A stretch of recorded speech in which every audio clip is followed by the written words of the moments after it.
Bismillah, вассаляту вассаляму аля расулилля. Ассаляму алейкум рахматуллахи баракатух. Хаваш, я правильно понимаю, что мы в эфире? Да, мы уже в эфире. Валейкум ассалам. А, Ассаламу алейкум еще раз Салам. всем зрителям в том числе. Мы начинаем эфир «Мусульмане и IT». Сегодня с нами модератор Арчака Хаваш, фронтенд разработчик, опытно известный своим YouTube-каналом. Я Картоев, я буду как ведущий бэкэнд-разработчик в Авито, и наш главный гость Гапур Азиев, доктор шариатских наук. Еще раз ассаляму алейкум всем. Алейкум. Валейкум ассалам. Небольшая предыстория быстренько, откуда вообще взялась идея этого эфира, и зачем мы сегодня здесь собрались. Нам нередко в чатах задают вопросы на тему дозволенности того или иного в IT, и мы намеренно пресекаем такие вопросы, потому что в чатах не участвует имам, и если их не пресекать, начинается рассуждение из разряда «мне кажется, что дозволено», либо «мне кажется, что не дозволено». Но так как вопрос поступает часто, мы решили, что все-таки будет правильнее собрать их воедино, какой-то список, и пригласить имама и задать непосредственно ему, что мы, собственно, сегодня, иншаллах, и сделаем. Так, тогда слово передаю Гапуру. Гапур, расскажи немного о себе. Аузу биллахи минаш шайтанир раджим. Бисмиллахир рахманир рахим. Ассаламу алейкум рахматуллахи ва баракатух. Во-первых, хотел бы поблагодарить всех ребят, вашу команду за, такого шанса пообщаться и с вами, и с другими братьями и сестрами, иншаллах, насколько я вижу, актуальным вопросом. Вот. Я сам Западной Ингушетии, с пригородного района, селение Куртат. Приехал в Малайзию, будучи 20-летним парнем, в Международный исламский университет Малайзии. Вот, значит, требования к любому студенту остаются такие вот довольно жесткие, строгие. В плане изучения иностранных языков, английский и арабский особенно. Вот, значит, учитывая тот факт, что у нас, как и при Советском Союзе, и после развала Союза, в основном во многих местах фокусировались на немецком, поэтому никакого бэкграунда не было даже касательно английского. Вот, приехал сюда, алхамдулилlah, освоил, значит, оба языка, английский, арабский, затем поступил в университет, далее, значит, магистратура с 2002 по 2004, потом докторантура с 2004 по 2008, и как бы сразу меня здесь приняли работу преподавателем, значит, по своей специальности мусульманское право, фикх ва усуль фикх. Второстепенное право, второстепенная специализация у меня международные отношения на английском языке. Вот. И вот с конца 2008 по сегодняшний день на кафедре экономики преподаю различные предметы по исламским финансам, по исламскому банкингу, макасиды шариат, цели шариата. Вот. И по исламской экономике некоторые предметы студентам этого факультета, студентам экономики и менеджмента. Ну, в принципе, это соответствует той заданной цели и миссии этого университета, в том плане, что студенты, выпускники нашего университета никак не должны быть однобокими. У них должна быть как бы вторая специализация, поэтому здесь всегда делается акцент на этом, что мы должны отличаться от других. Поэтому даже если человек специализируется на шариатском каком-то направлении, Коран и Сунна или фикх усуль фикх, он должен в обязательном порядке пройти как бы вторую специализацию. В моем случае это было международные отношения. Также те, кто изучает экономику, там на строительном факультете учатся, тоже должны в обязательном порядке, значит, брать дополнительные кредитные часы, то, что называется контактные часы, и иметь вторую специализацию в другом направлении. в совокупности человек уже уходит с этого университета уже с таким вот хорошим багажом знаний. Хорошо. Окей. Предлагаю приступить к вопросам. Вопросы у нас какие-то составили мы сами, какие-то мы вывешивали публикацию, где участники сообщества могли как раз их интересующие вопросы задавать. И мы их скомпоновали в один список, заранее отправили Гапуру, и он подготовил ответы. По поводу вопросов в чате сразу же скажу, что мы едва ли успеем посмотреть в чат. Во-первых, потому что нет времени, во-вторых, потому что ответы требуют подготовки многие. Если будут какие-то вопросы уточняющие, потому что мы обсуждаем, и Хавашка заметит, то направим Гапуру сразу, постараемся, иншаллах. Тогда первый вопрос. Какие-то вопросы могут, опять же, телезрительно обращусь, могут показаться очевидными, но мы старались охватить побольше, чтобы, в том числе тем, кто не в курсе, тем, для кого они не очевидны, чтобы был какое-то, в том числе, напоминание. Так, и первый вопрос. Дозволено ли работать в банке, если не занимаешься кредитами? Это очень актуальный вопрос, потому что банки в IT – это основные работодатели, и они часто скупают все подряд и бывает очень много вакансий. Да, действительно, это один из очень актуальных вопросов. Но тут сразу нужно отметить, что мы как бы отвечаем на этот вопрос чисто с точки зрения шариата. Ни в коем случае это не должно восприниматься как саботаж существующей системе любого светского государства. Но, тем не менее, мы, как мусульмане, должны без всякой двусмысленной позиции четко дать ответ, насколько это разрешено или запрещено по исламу.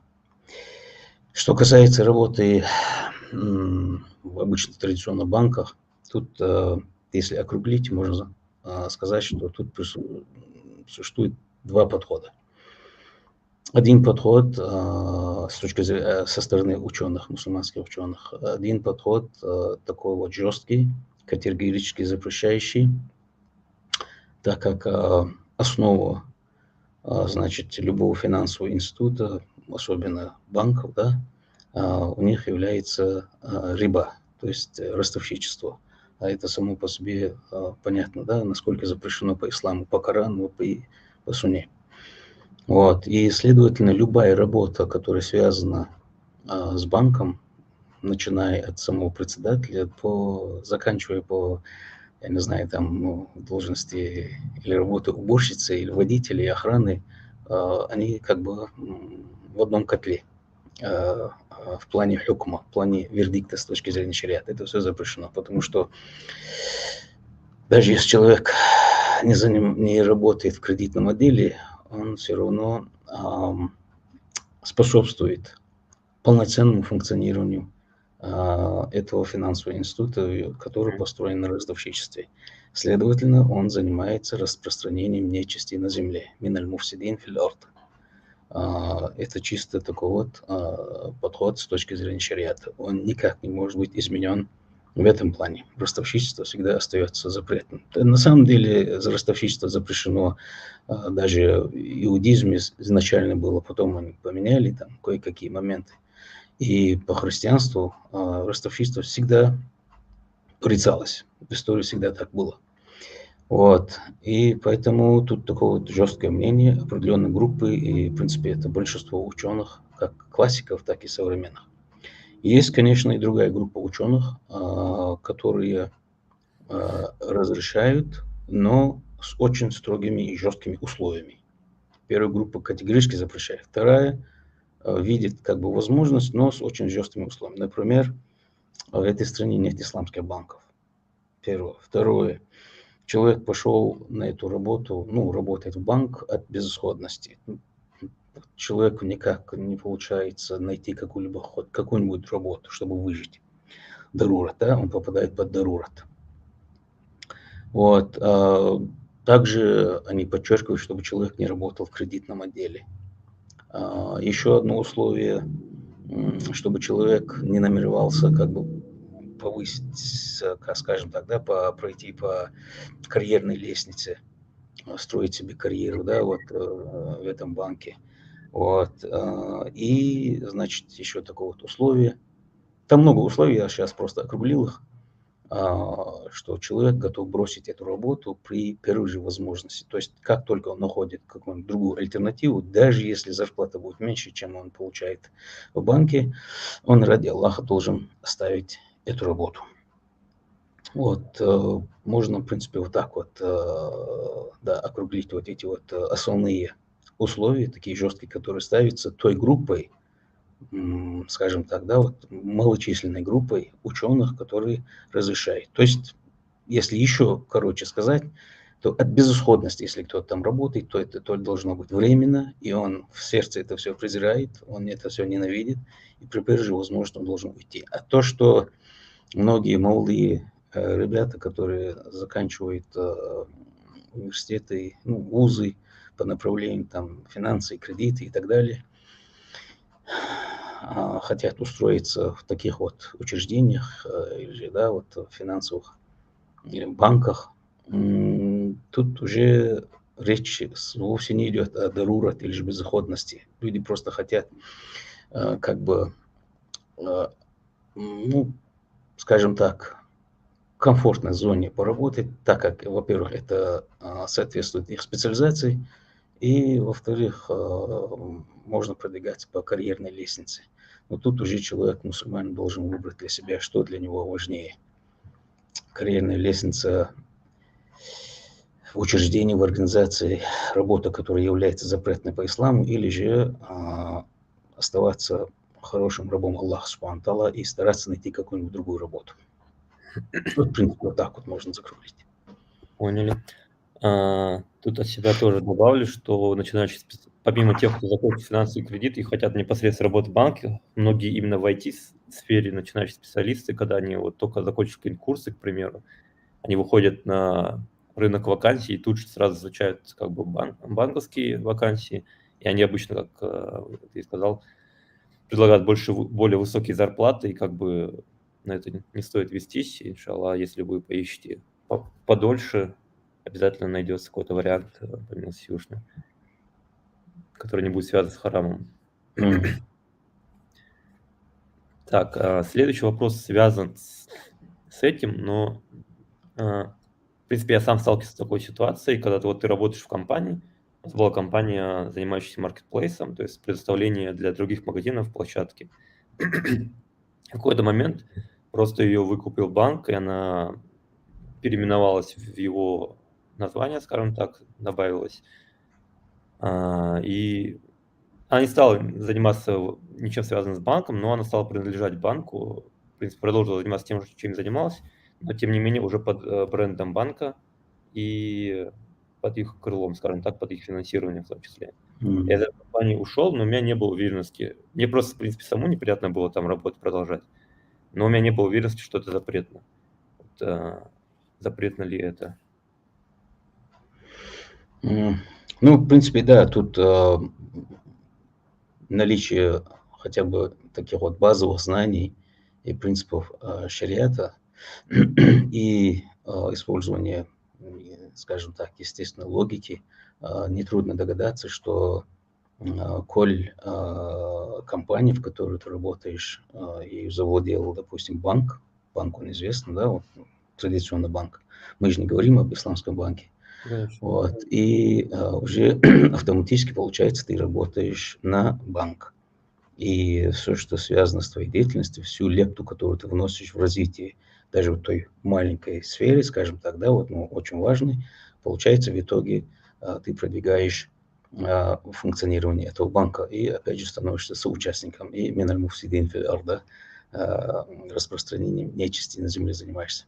Вот. И тут в подобных ситуациях обычно как делают? Если компанией завладел банк, допустим, да, вот этот же пример, если пока еще не ясно, он завладел его как бы временно из-за того, что компания была заложена в качестве залога или как, можно просто выдержать паузу, посмотреть, хотя бы взять неоплачиваемый отпуск, посмотреть, где заканчивается эта вся история. Будет ли эта компания перепродана какой-то третьей стороне, которая будет заниматься незапретной деятельностью, тогда уже без проблем человек может вернуться на свою работу, продолжать заниматься тем же, чем он занимался раньше. Но если в итоге окажется, что компания все-таки осталась в собственности банка и будет продолжать да, под этим банком, тут уже, конечно, я бы ушел с этой работы. Мгм.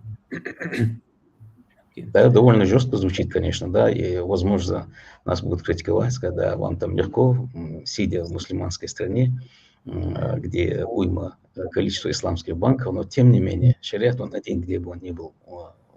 Да, есть определенные исключительные ситуации в некоторых, да, вот там, скажем, там, странах для определенных мусульманских меньшинств, но вот дверь, если ее распахнуть, если ее открыть, скажем так, да, каждый раз под предлогом дарурат, то ее уже никогда не закроешь, что получается уже все харамное превращается в халяльное, да, вот все запретное превращается в дозволенное. Поэтому дарурат, безысходность, она всегда должна оставаться в тех рамках, которые очерчены, значит, в наших книгах исламского наследия, да, вот в исламских книгах.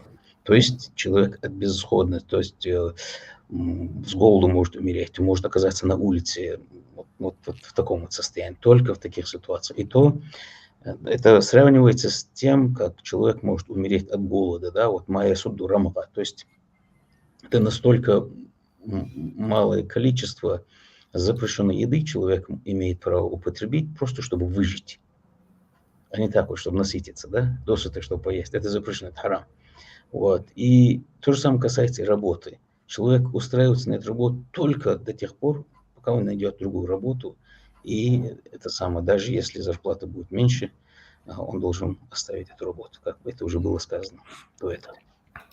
Ну и мы понимаем, что сегодня это крайне редко, мало для кого актуальна именно такая ситуация, что сегодня Да. можно голоды, никто не умирает.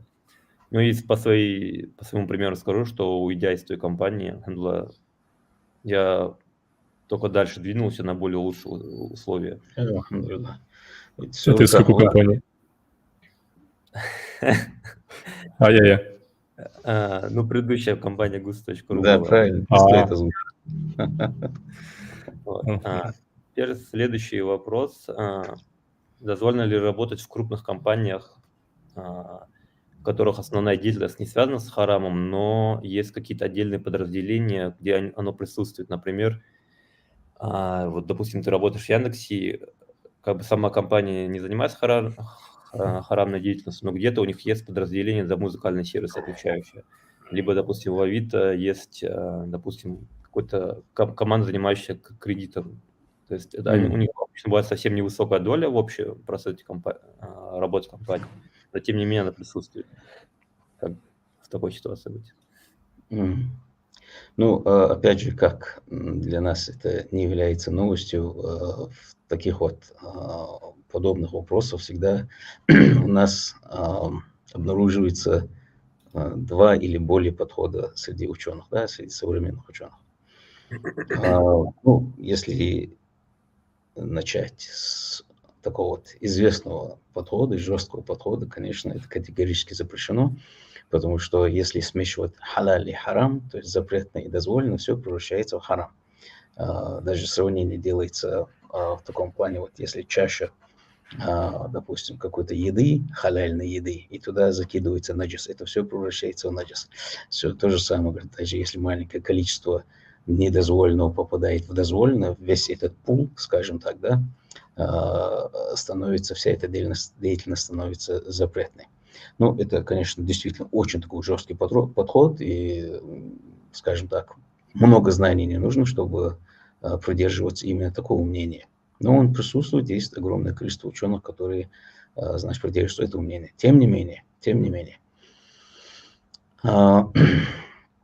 современные ученые, которые очень хорошо знают Коран и Сунну, очень хорошо владеют значит, информация касательно тех аспектов нашей ежедневной жизни, по каким-то какие бы ни были те направления, бизнес-направления.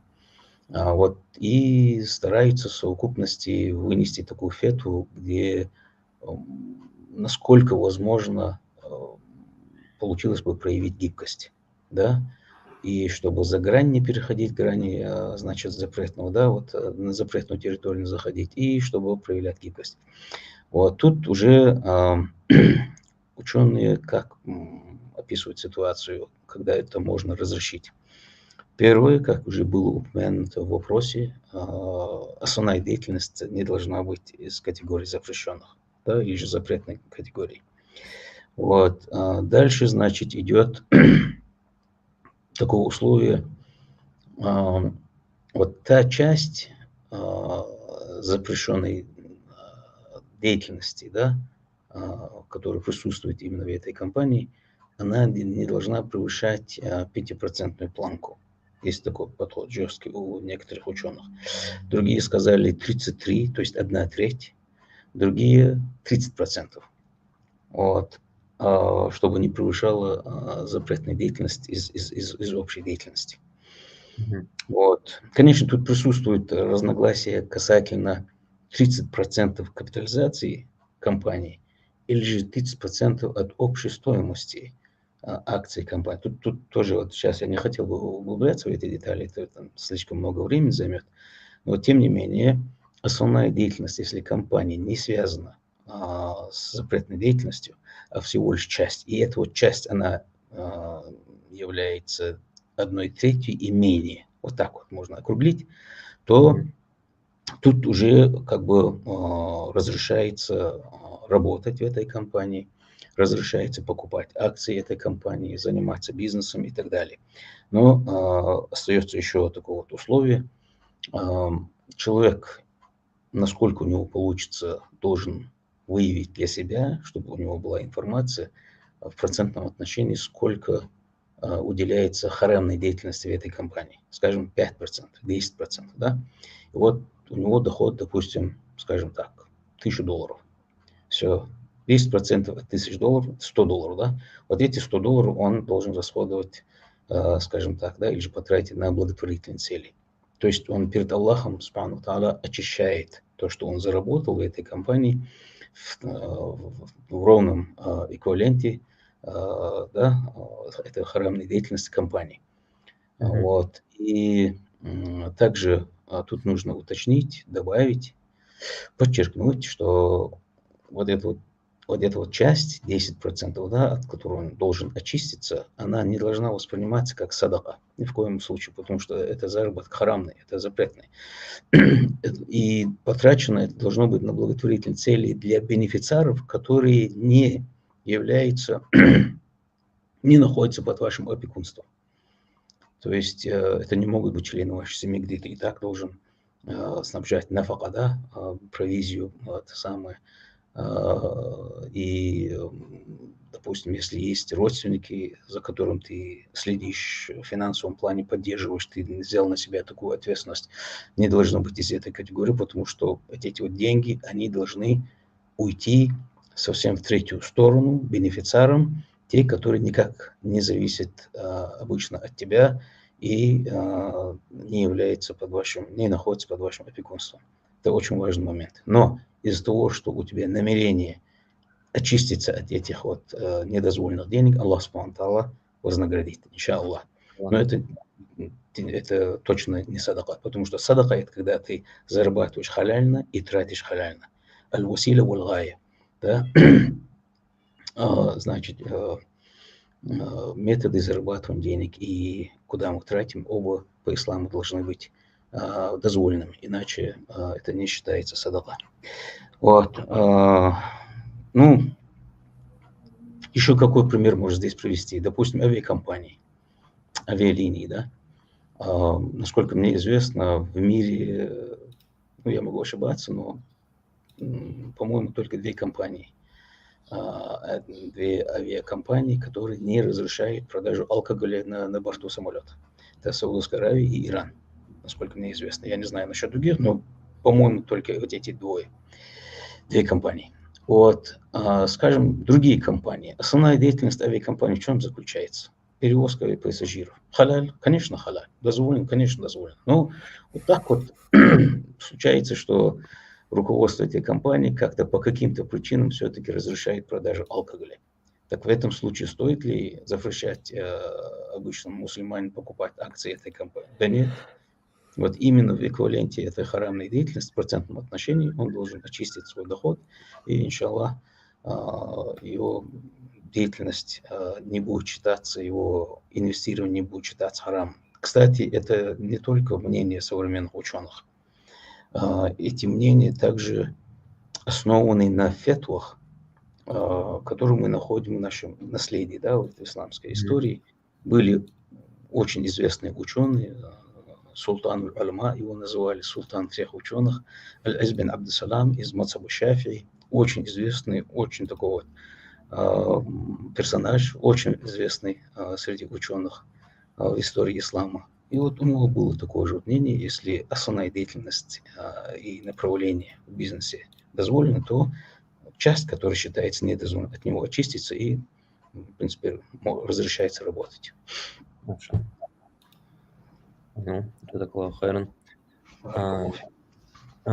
Следующий вопрос. Немного отойдем наконец от банка. По поводу курсов. Часто бывает, что в чатах братья пишут, допустим, я нашел там платные курсы, но они у меня есть бесплатные. Либо мы можем скачать с торрента, допустим, платные курсы. У меня лично всегда срабатывала аналогия, что если бы я продавал платный курс, я бы не хотел бы, чтобы их распространяли бесплатно, и поэтому я стараюсь сам этого не делать, как бы, даже, ну, особенно если продающий мусульманин, как бы я не хочу, чтобы относиться к нему, как я не хотел бы, чтобы он ко мне относился. Но нет понимания, насколько это запрещено или дозволено. То есть брать сливы, бесплатный доступ к платным курсам, либо и в том числе продавать такой доступ. То есть ты, допустим, заплатил 50 тысяч, за курс купил его, и дальше продаешь по 1000 большему количеству людей и зарабатываешь на этом. При том, что это, ну, в условиях покупки, скорее всего, это запрещено. То есть именно продажа после покупки. Если вот тут нужно немного провести такую вот грань между двумя ситуациями. Первая ситуация – это когда сливы достаются бесплатно.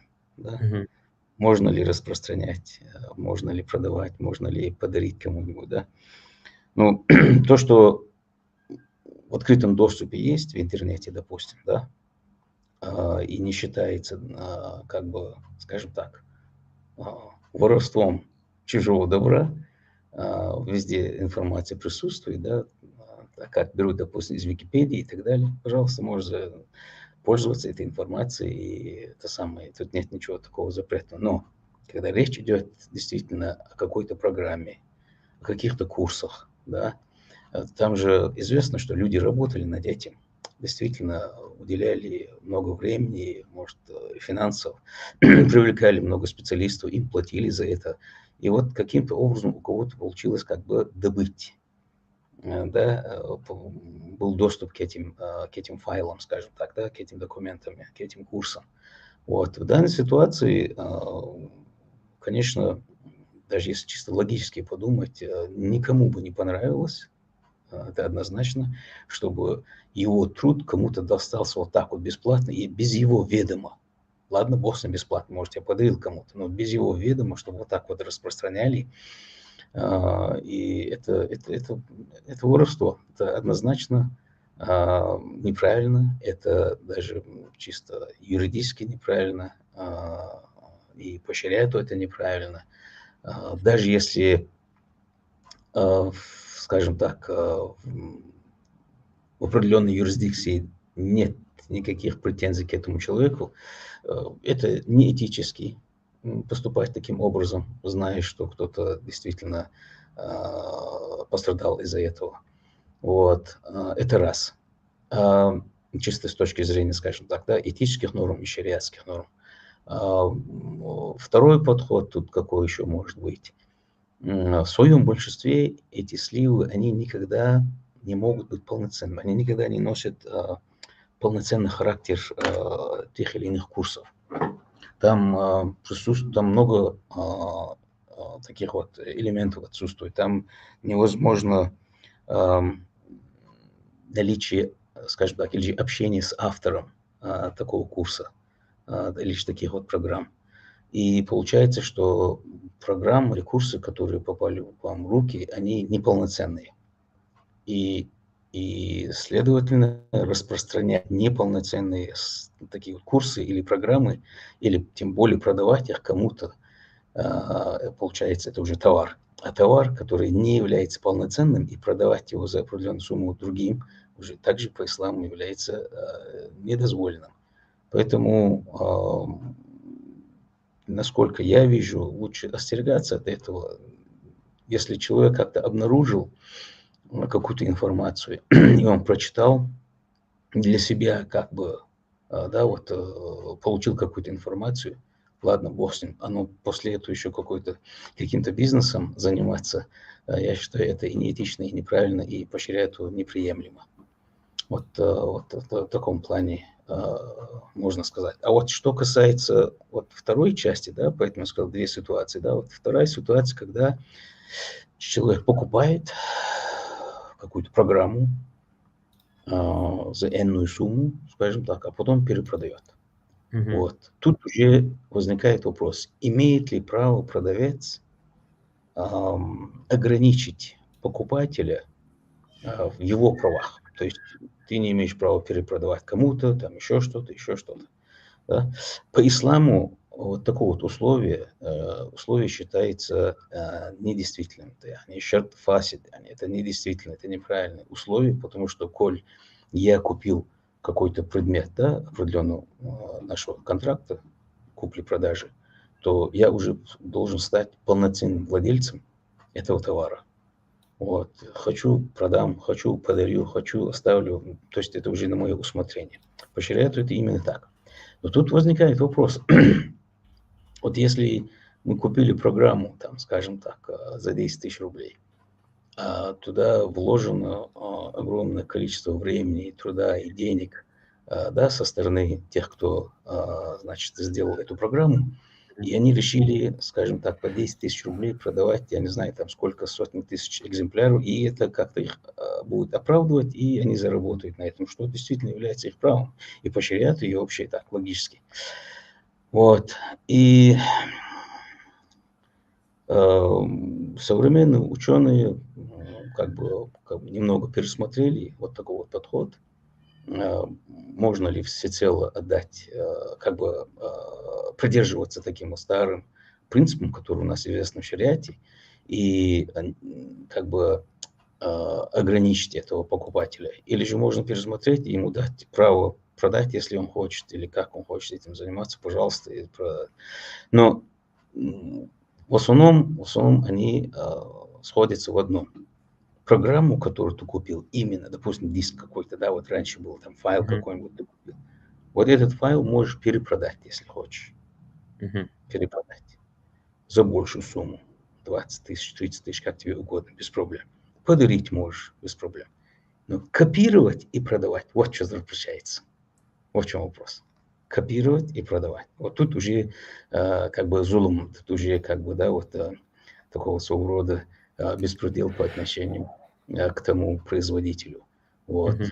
Именно непосредственно тот товар перепродай, если хочешь, без проблем. Но вот копировать это уже ты заходишь как бы уже на чужую территорию, это уже неправильно, это несправедливость.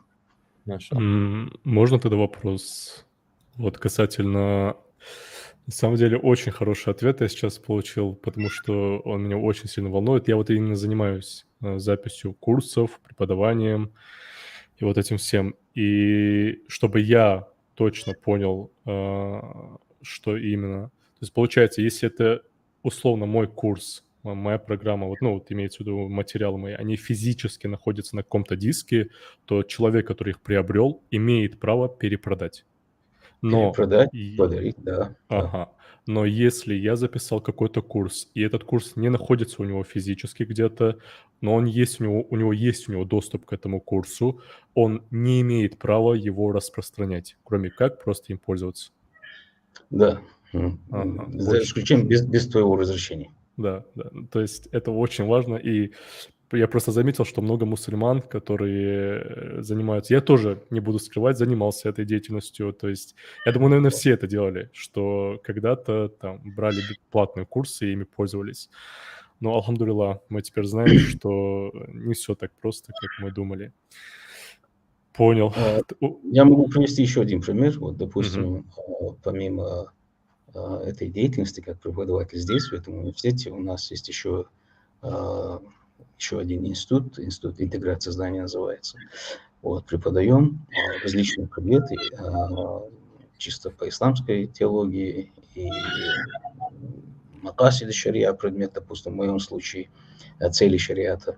Вот. У нас, допустим, одно из этих условий, что студент имеет доступ, значит, к видео лекций, которые мы записываем в любое время, сколько угодно, скачивать, смотреть, пользоваться. Но мы как бы берем такого, да, вот, заключается договор, что студент не имеет права сливать его в YouTube, распространять или еще что-то. Даже если каким-то оправданием хочет человек себя защитить, что это же распространение знаний.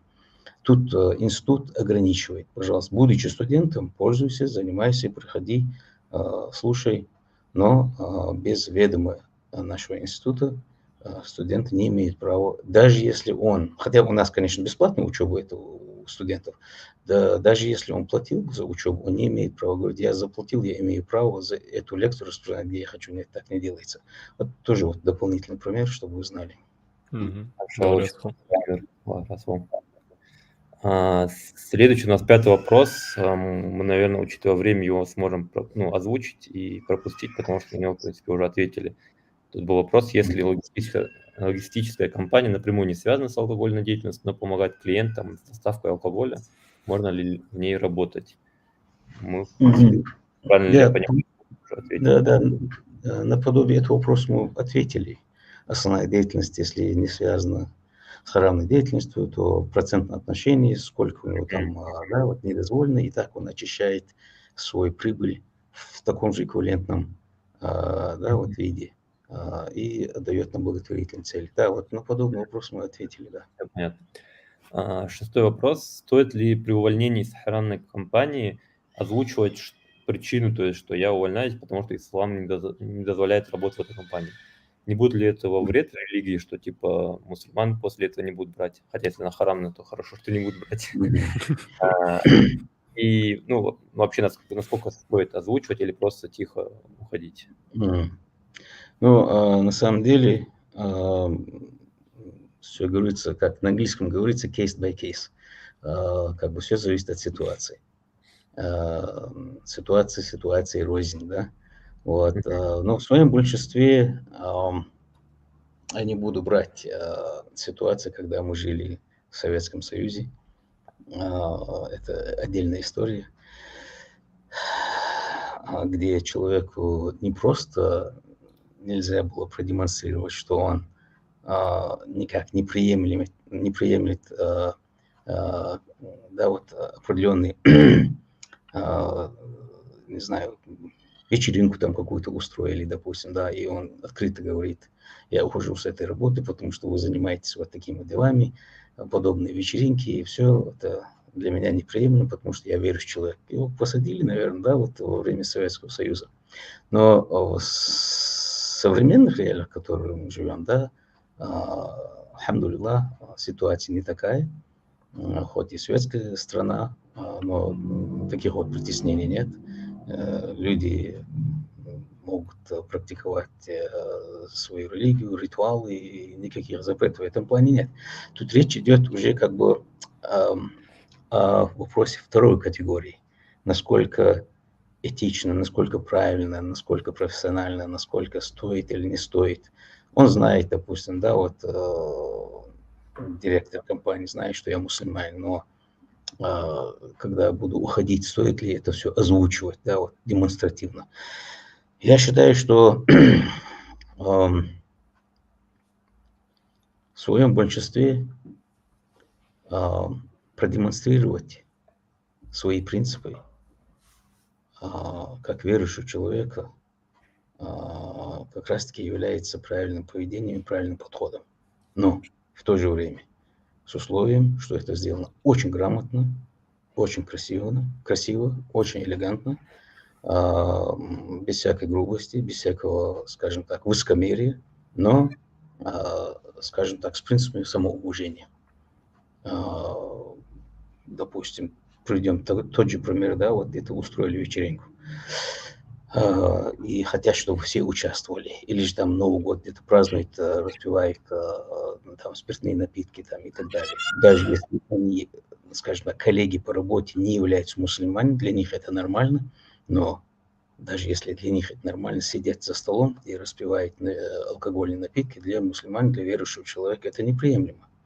Вот в этой ситуации извиниться и уйти, объяснив это именно из соображений своих принципов, значит, своей религии. Я считаю, это как раз-таки правильный подход. Почему? Мусульманин не должен стыдиться тех принципов, которые он придерживает в своей жизни. Иначе, не знаю, правильно выразиться так, невелика цена его отношению с Аллахом Субхану Та'ала. Если верующий человек осознает, что его отношение с Аллахом должно быть крепким, то он на земле по отношению к другим людям должен проявлять, то есть в своем поведении он должен отражать, что он для него самое главное отношение с Аллахом Субхану Та'ала, только потом отношение к людям. Но опять же с уважением, очень грамотно, красиво это довести до людей. А что касается вот таких вот комплексов, которые могут возникать у некоторых людей, если я так скажу, могут подумать, ну и что? Пускай подумает, что для тебя важнее. То, что многие, тем более неверующие люди подумают про тебя, или то, что Аллах Субхану Та'ала будет оценивать твое поведение. Аллах Субхану Та'ала говорит в Коране: «Валя яхзунка каулухум, инналь иззата лилляхи джамиа, хуа самиуль алим». Пусть тебя не печалит то, что они говорят, ибо могущество всецело принадлежит Аллаху, Он все слышащий, все знающий. Все, то есть с приподнятой головой. Это не высокомерие, это самоуважение. Там грань определенная, где высокомерие и где самоуважение. Поэтому каждый мусульманин или мусульманка всегда должны придерживаться этого принципа самоуважения. Именно в плане религиозного принципа я говорю. Так-то понятно, как человек. Вот, и продемонстрировать, что вот подобные, допустим, да, моменты вот эти вот в корпоративной сфере, допустим, если речь идет о работе в какой-то компании, для него неприемлемы. Если ему дадут, как бы, да, вот, скажем так, какой-то какие-то льготы, если ему дадут, где из-за чего он может не присутствовать там каких-то вечеринках, там может уйти в отпуск, там еще что-то, ну, алхамдулилlah, тогда хорошо, тогда он уже поставил свою планку, его уважает, и он придерживается как к своим принципам шариата, так и на работу ходит без всяких проблем. Но если ставит условия либо это, то человек без всяких сомнений он должен это все оставить и продемонстрировать. Вот. А то, что могут еще подумать, что те, которые могут прийти, мусульмане, после него, на них что может отразиться? Что может отразиться?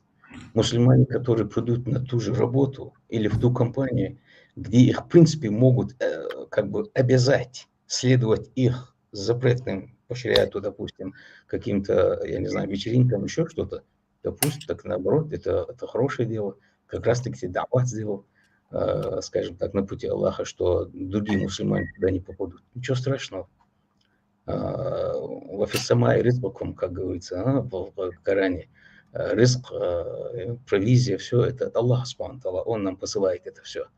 Поэтому тут нужно держать голову вот так вот скажем так, да, с самоуважением, уверенно, и это самое. Вот таким вот образом я вижу правильный подход. Хорошо.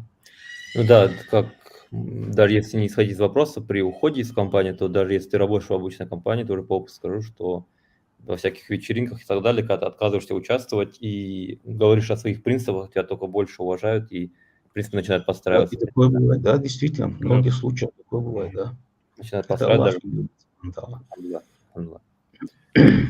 Так, следующий вопрос. В каких финансовых компаниях можно работать? Запретом является только кредитование или есть еще какие-то условия?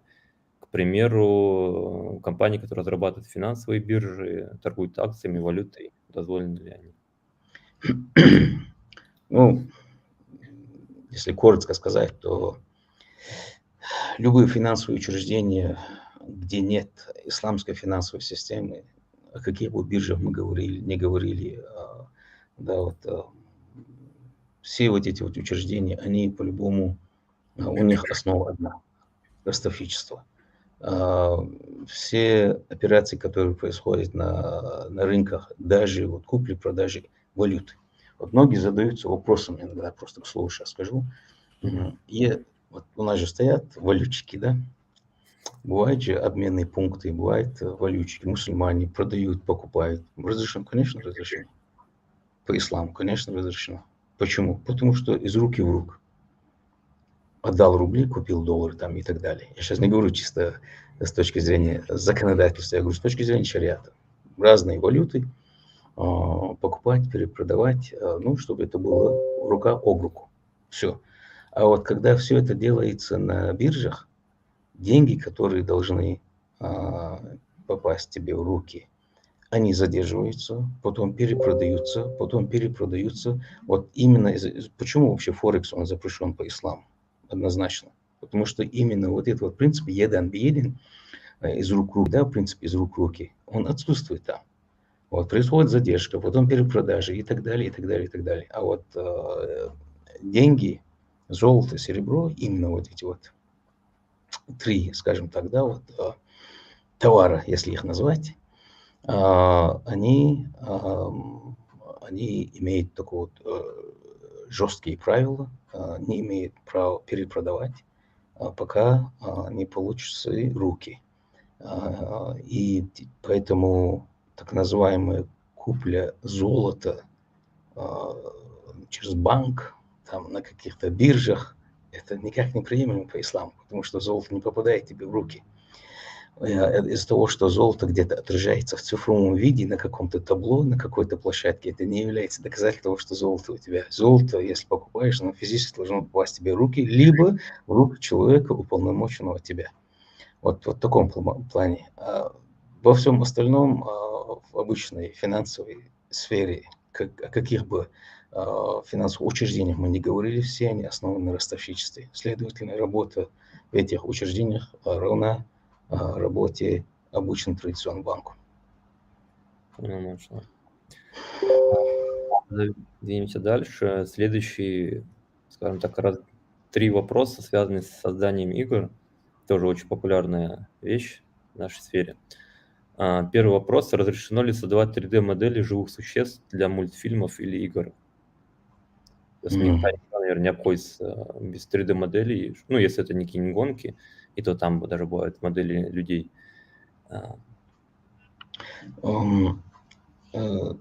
Скажем вот так вот, даже если это не люди, а любые живые существа, создавать, рисовать, лепить и так далее, скажем, современным языком 3D-моделей живых существ запрещено по исламу. Это однозначно.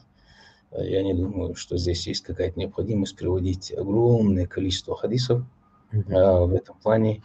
Поэтому я думаю, тут можно этим это все закрыть, потому что изображение всецело как человека, так и любого другого живого существа запрещено по исламу. Природу можно, пожалуйста. А так, машины те же, говорю. Ну, да, все остальное, то, что не является живым. То есть животные, люди, я не знаю, там, птицы, вот такие вот живые существа, в этом плане живые, то есть одушевленные, скажем так, их нельзя рисовать. Это лепить нельзя, рисовать нельзя, их самые 3D модели, получается, тоже нельзя. Вот, это однозначно, нам Понятно. запрещено. А можно вопрос относительно вот этой части? Я заметил, что некоторые дизайнеры, возможно, ищут способ, я не знаю, это запрет или нет, но тем не менее ищут способ все же внедрить как бы человека и убирают с лица глаза, рот, там, нос и так Хорошо. далее. При этом получается так, что это человек, но по факту это не человек. То есть у него нету каких-то признаков, которые говорят о том, ну, внешне именно на лице, которые говорят о том, что это что-то живое. В этом Да. случае можно ли такое делать или нет? Вот тут, конечно, можем приводить мнение ученых, как они подходят к этому вопросу. Есть огромное количество хадисов. Трактовка современных ученых в плане вот таких вот исключений, значит, выглядит таким образом. Есть хадис, который запрещает тимсаль, да, это как статуя, допустим, да, вот наподобие там, как памятник, да, вот такие вот вещи, они запрещены однозначно по исламу. Вот, для того, чтобы это самое, выйти из запретного, нужно как бы, да, вот, ну, как было прекрасно пророк, он обезглавить то, что у него было сделано из дерева, и что поломать его в том плане, что он как бы без головы остается как дерево, то есть он ничего из себя не представляет. Вот. Это один подход. Другой подход,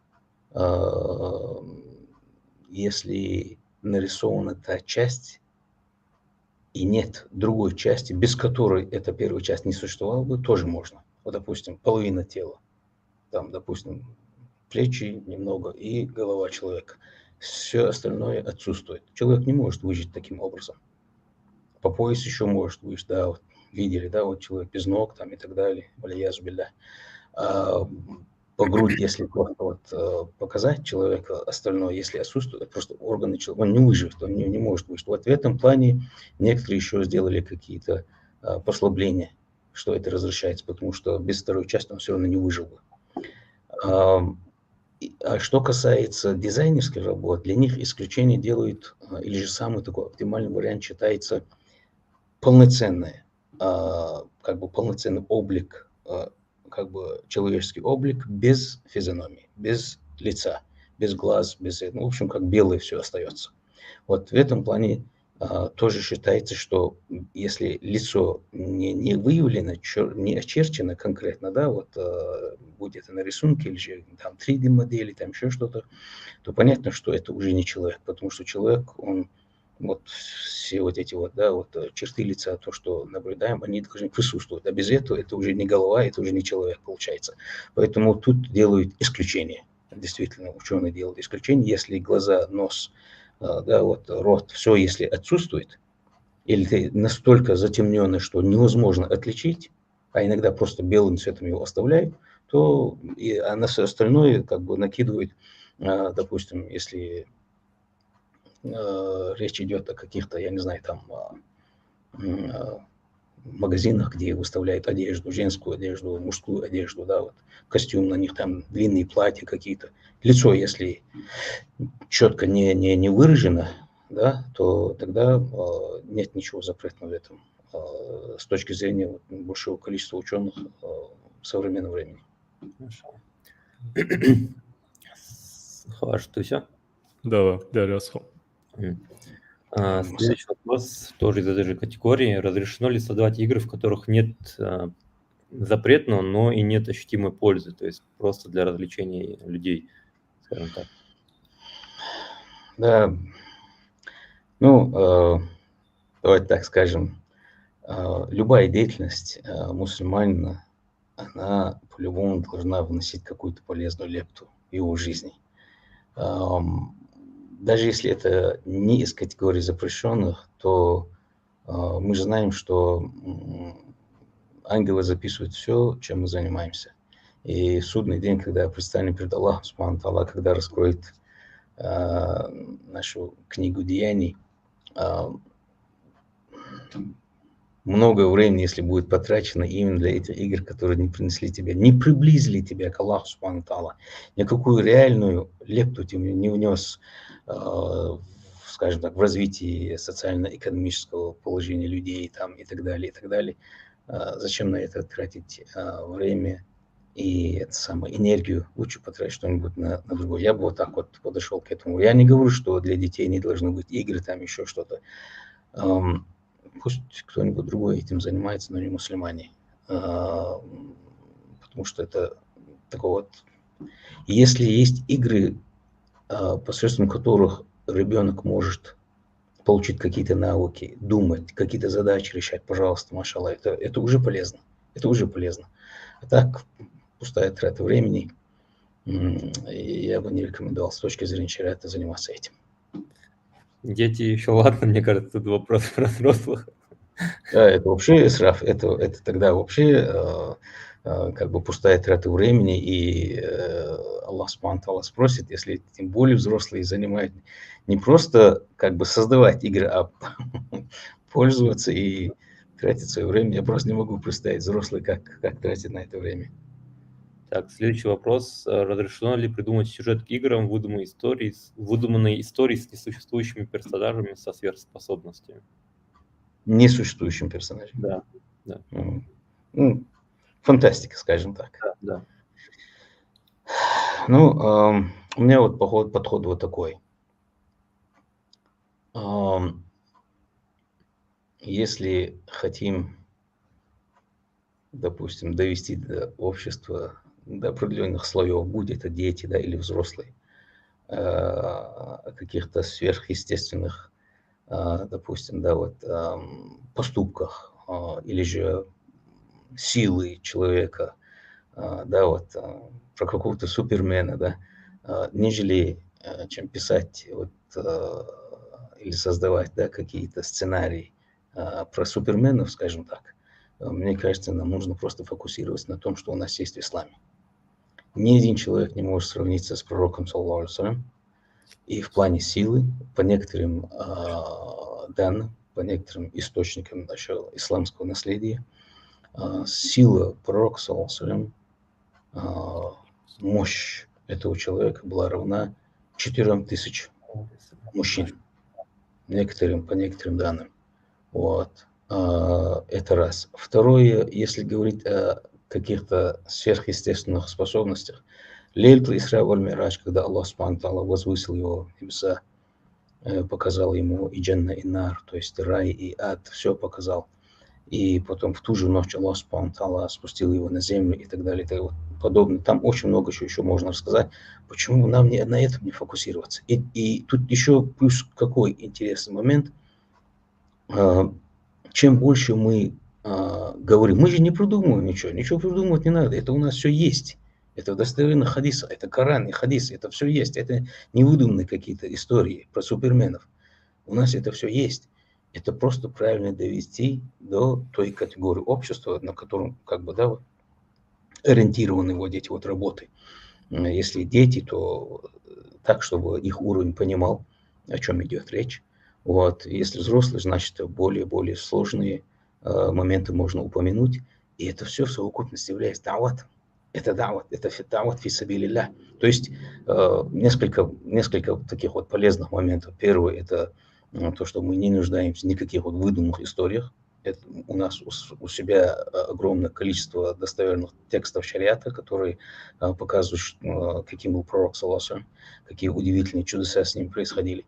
Второе, если кто-то не знал про это или не обращал внимания, или не был осведомлен, то мы осведомляем его, информируем. То есть в итоге, получается, мы продвигаем дават нашей религии. Что еще может быть лучше?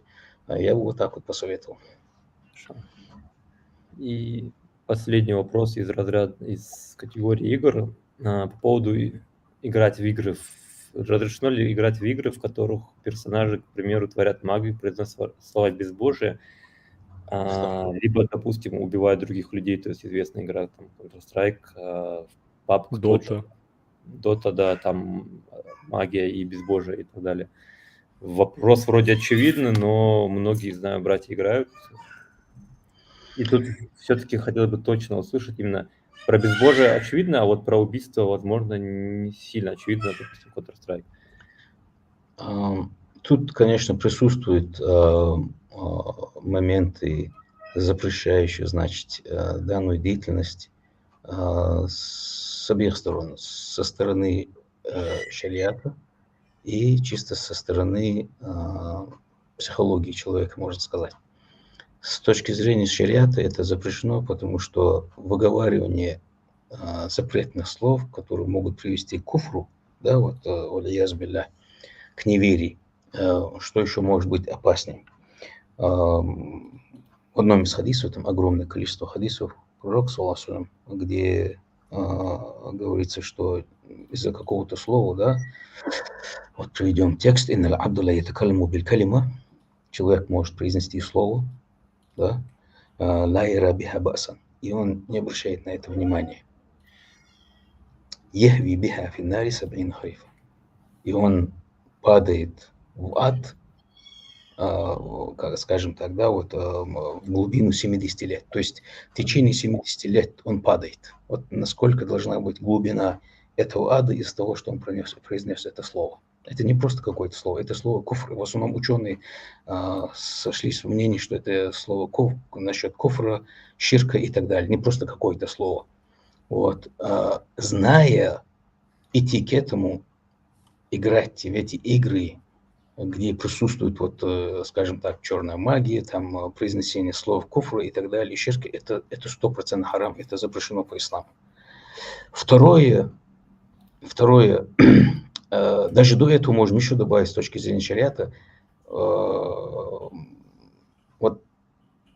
то, что должно пугать мусульманина в плане произнесения слов, неверия, там, ширка, да, вот, многобожие и так далее, вот этот вот страх, который он должен чувствовать автоматически. И когда другой человек произносит подобные слова, мы автоматически должны как бы прибегнуть к Аллаху, астагфируллах, да, Аллах, прости. Вот это чувство, оно притупляется потом. Притупляется.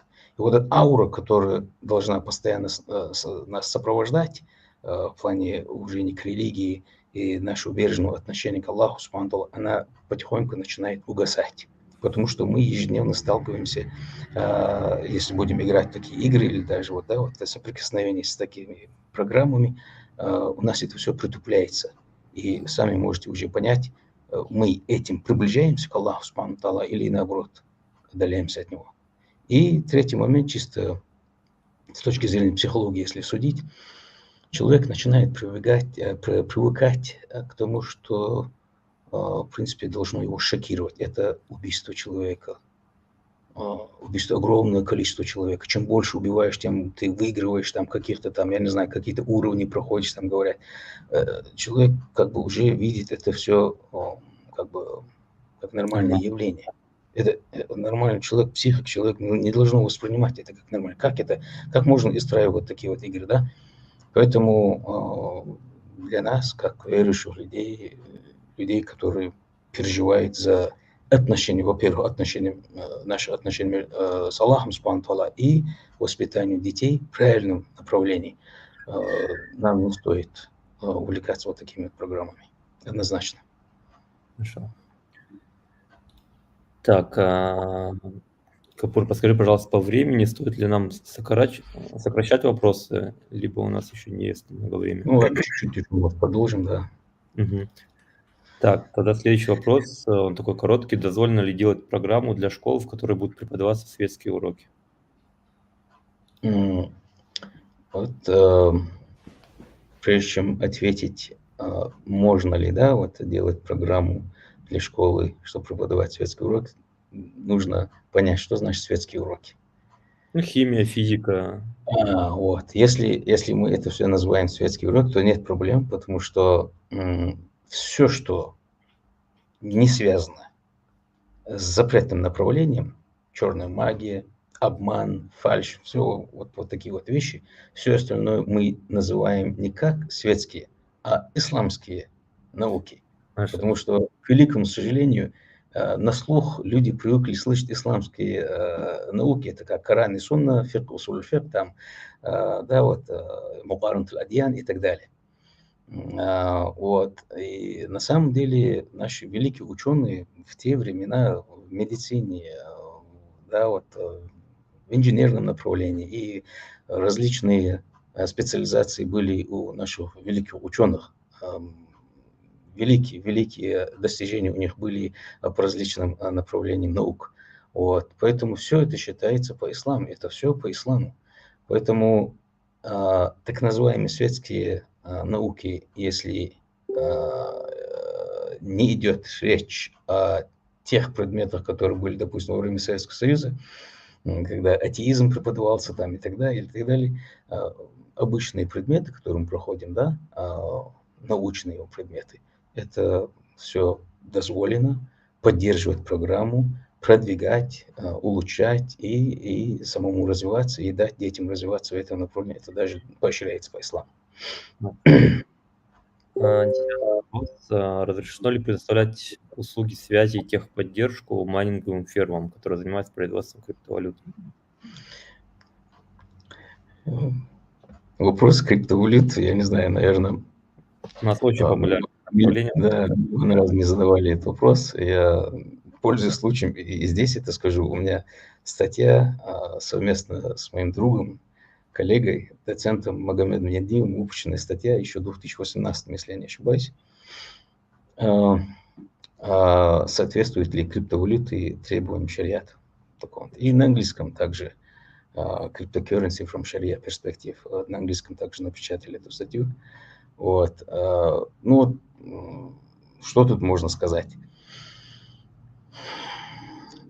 До сих пор непонятно, где это все закончится.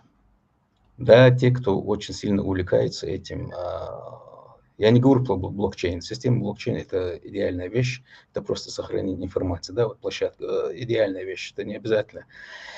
Блокчейн может 1000 лет существовать без криптовалют, а криптовалюты не могут без блокчейна, особенно биткоина. Это совсем другой вопрос.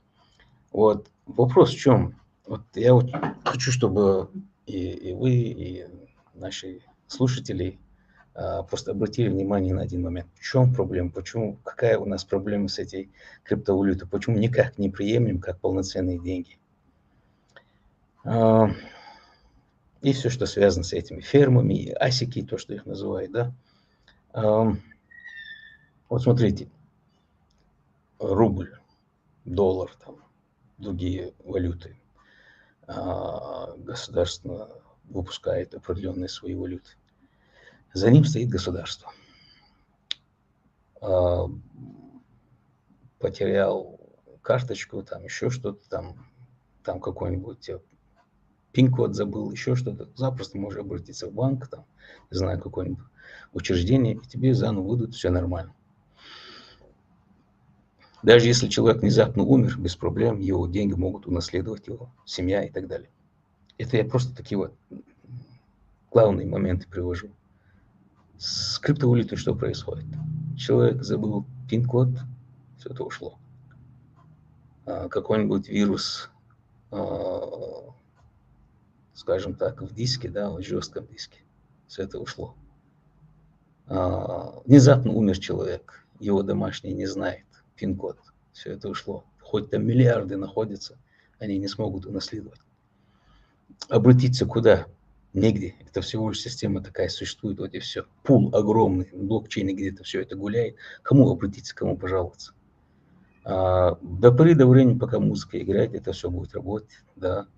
Я даже сейчас не говорю про страшную волатильность этих валют, которые падают непонятно как, от 56 тысяч долларов, там куда-то 20 чем-то, потом заново поднимаясь, потом еще что-то. Я даже про это не говорю, чисто с финансовой точки зрения. Какая-то непонятка происходит. Всегда говорили, еще в те годы, 5 лет, 7 лет назад говорили, все это скоро устаканится, все будет, никак не устаканится. Это все будет еще дальше продолжаться. Дальше проблема основная в чем еще? Я сейчас подхожу к самому главному моменту.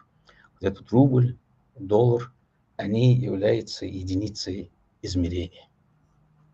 Вот ручка, да? Это такой вот самый такой элементарный пример. Стоит 5 рублей, допустим. Там, я не знаю, там $0,50, там 20 центов, там по-разному, где как их оценивает. Здесь, в Малайзии, допустим, может стоить там 2 рингита. Да? То есть местные валюты, официально выпущенные валюты, они в состоянии измерить цену любому предмету. Да? А какая из этих криптовалют может сходу оценить товар? Скажите мне, пожалуйста. Они сами всегда зависят от оценки со стороны других валют. Поэтому всегда говорят, сейчас биткоин стоит столько-то долларов, а этот стоит столько-то долларов, там, столько-то евро. Почему? Потому что они сами по себе, они не могут оценить какой-либо товар. Они сами нуждаются в какой-то валюте, которая их оценил бы, а потом вы можете сказать, вот биткоин стоит столько-то. Уже, я думаю, понятно. То есть это искусственно созданная так называемая какая-то валюта, которая сама по себе не в состоянии оценить какой-либо товар сходу. Кто за этим стоит?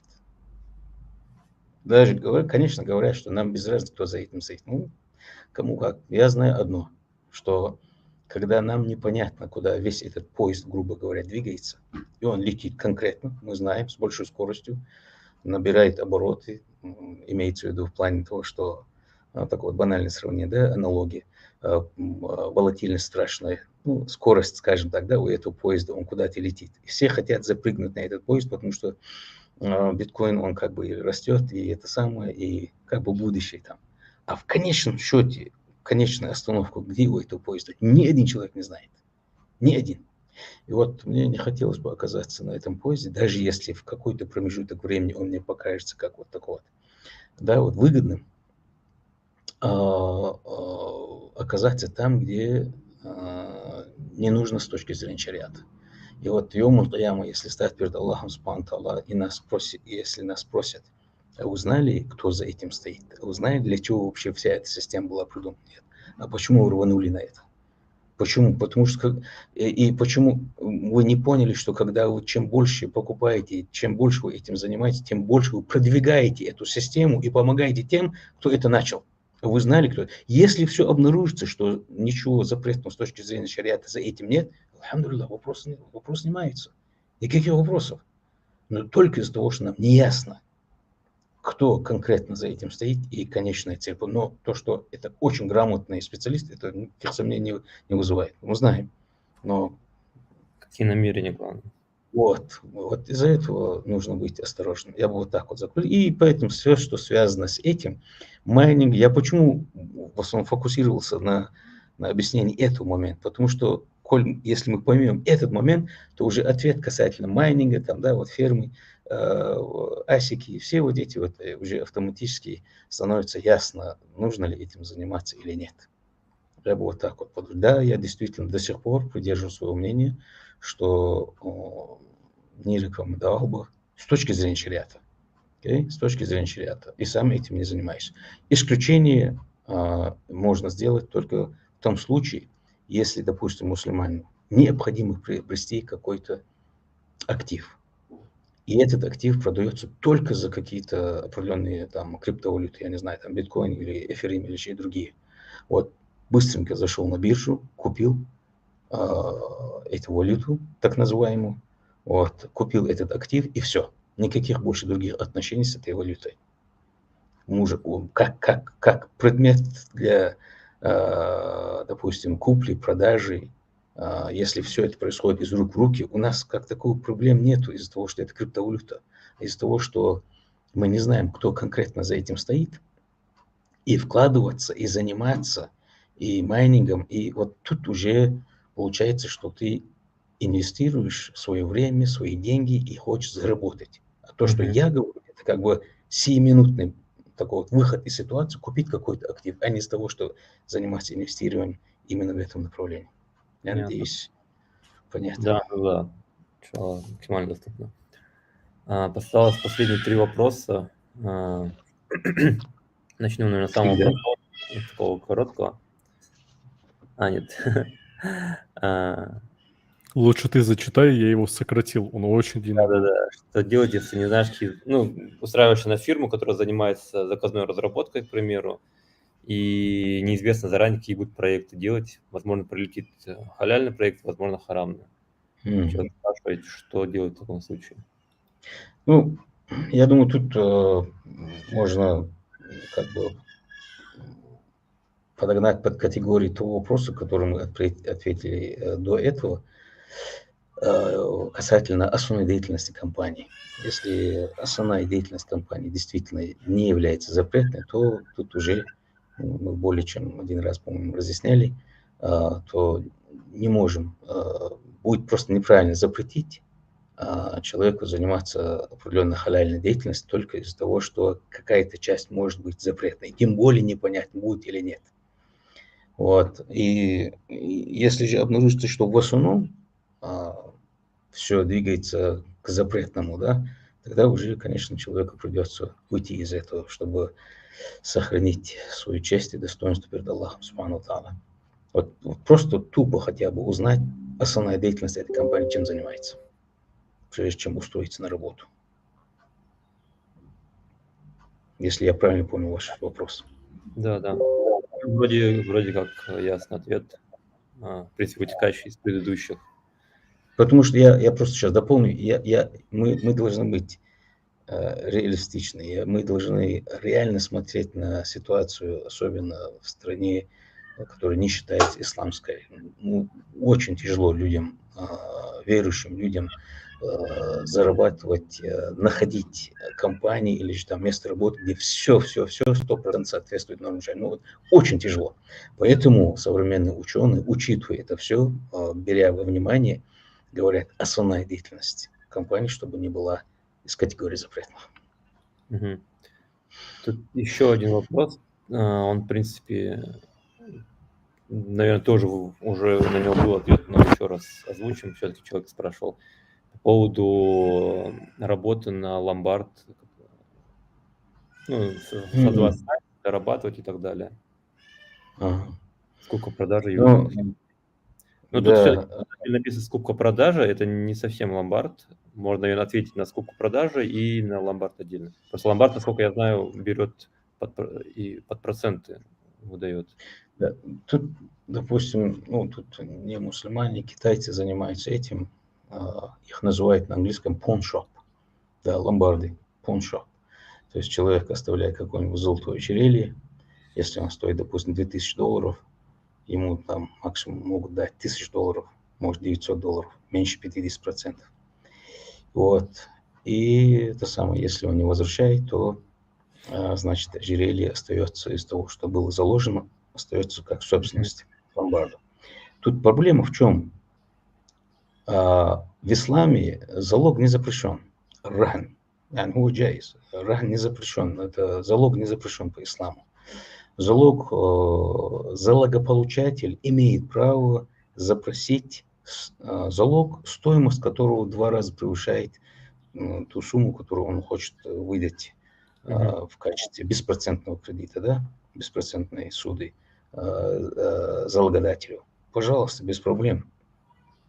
Пророк сам заложил как раз-таки в последний период его жизни, когда он купил, в некоторых источниках говорят, зерно, может где-то пшеница, может ячмень, то есть обеспечил свою семью, в общем, всех жен на определенный период времени, купил какие-то зерновые культуры. Вот, и заложил свои доспехи у одного иудея. И пророк, саллаллаху после этого умер. Вот. Во-первых, это говорит о том, что залог разрешается. Во-вторых, стоимость залога или равна, или намного больше того товара, который приобретает залогодатель. Вот. И даже если человек умрет после этого, то они просто как квиты. Все, один к одному все это уходит, и все, никаких вопросов. Это раз. Но в чем проблема вот эти вот так называемые pawn shop, да, вот эти ломбарды? Даже некоторые мусульмане, к великому сожалению, которые этим занимаются, они как оправдывают себя? допустим, вот какой-то, да, вот золотой предмет, ожерелье какое-нибудь оставили и выдали деньги. Вот, они говорят, мы выдаем беспроцентную суду, как бы беспроцентный кредит, потому что процент это харам. Окей. А как вы зарабатываете? Вот это вот ожерелье, говорит, которое он у нас оставляет, кто будет заботиться об этом? Его же как-то хранить надо, затраты, сейфы, электричество, там еще что-то, там замки.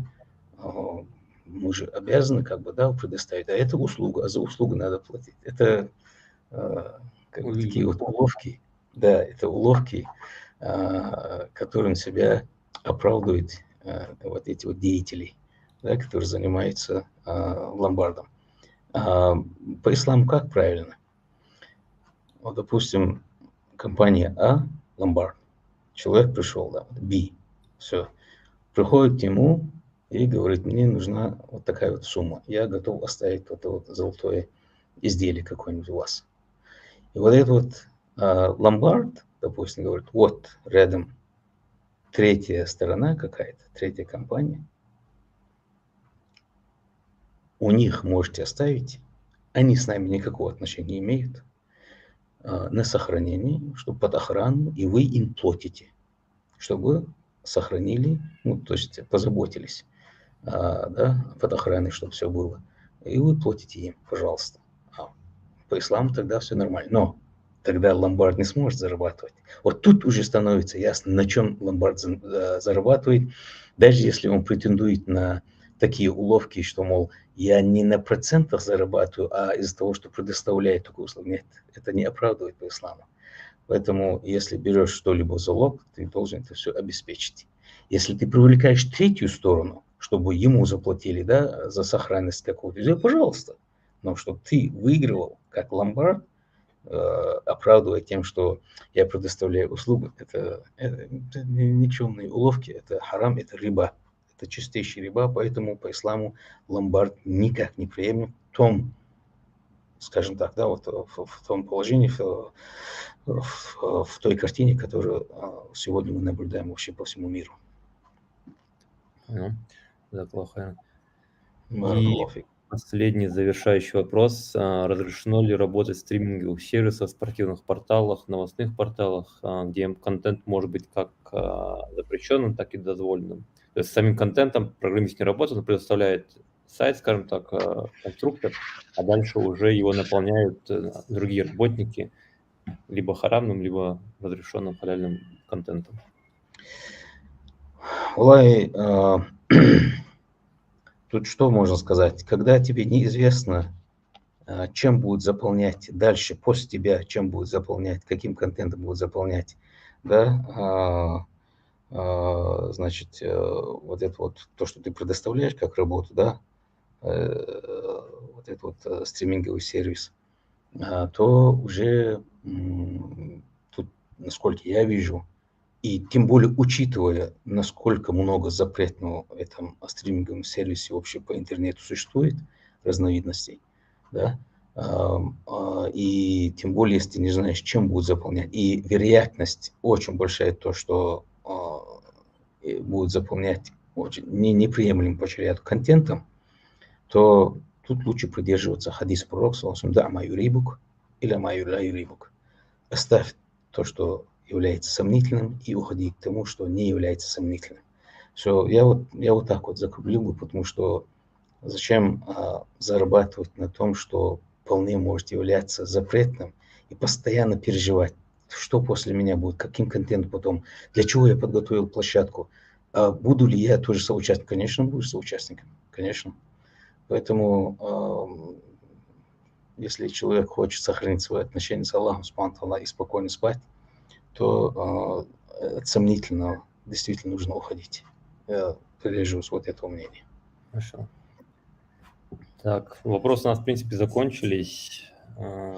Халаш, тебе есть что добавить? На самом деле, лишь машалла могу сказать, что я очень сильно рад, что эта трансляция прошла. По крайней мере, для себя получил очень хорошие ответы. Аллах Рясхан. Аллах Рясхан.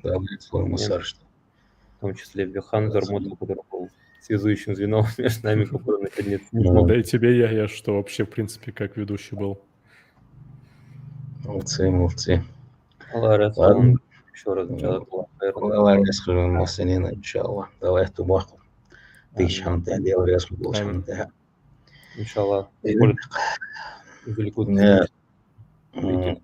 Дальше как бы график работы. У меня, значит, дальше Вот. еще и программы. Работа, все. Может, как-нибудь в следующий раз, иншаллах. Иншаллах. Иншаллах. Поговорим по другим вопросам. Все. Давай тубах. Амин. Амин. Ассаламу алейкум. Валикум ассалам. Я. Пока мы останемся тогда. Окей, давай. Значит так.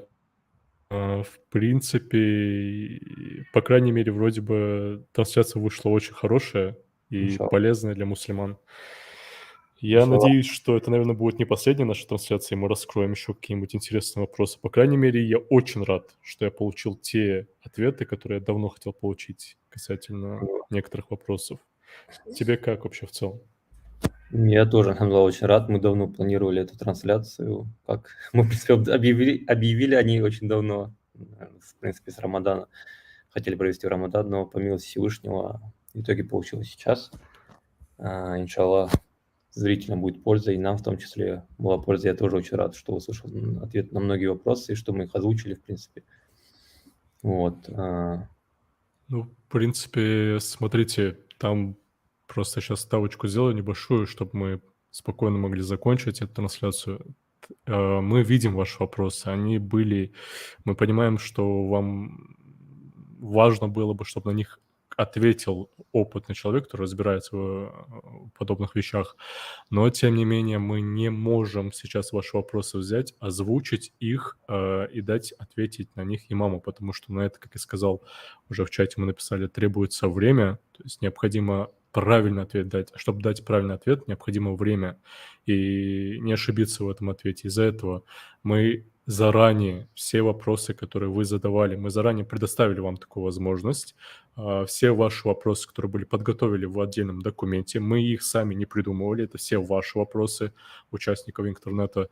Задали эти все вопросы имаму, иншаллах, сделали так, что он на них ответил. И если вдруг у нас в будущем будет похожая трансляция, я надеюсь, что, наверное, это будет не последняя, посмотрим. Если будут такие вопросы, то я вам крайне советую следить за нашим телеграм-каналом Интернет. Вы можете прийти, если кто не знает, что это за канал, вы написать в телеграме просто Интернет, и там мы публикуем все наши анонсы, все наши трансляции, и, соответственно, если будут у вас, ну, точнее, мы предоставим возможность вам задавать такие вопросы, вы постарайтесь задать эти вопросы, и мы постараемся их предоставить уже опытному спикеру. На этом, наверное, в принципе, все. Если тебе есть что добавить. Нет. Ага. Все. Тогда, наверное, я думаю, можем завершать. Все. Да. Я рясхал, что поучаствовал как ведущий. Аллах рясхал всем, кто слушал эту трансляцию и, в принципе, даже задавал вопросы. На этом, я думаю, все. Распространите тоже. Да. Кстати, очень хорошая идея. Все тогда. Ассаламу алейкум. Всем удачи. Аллах баракат.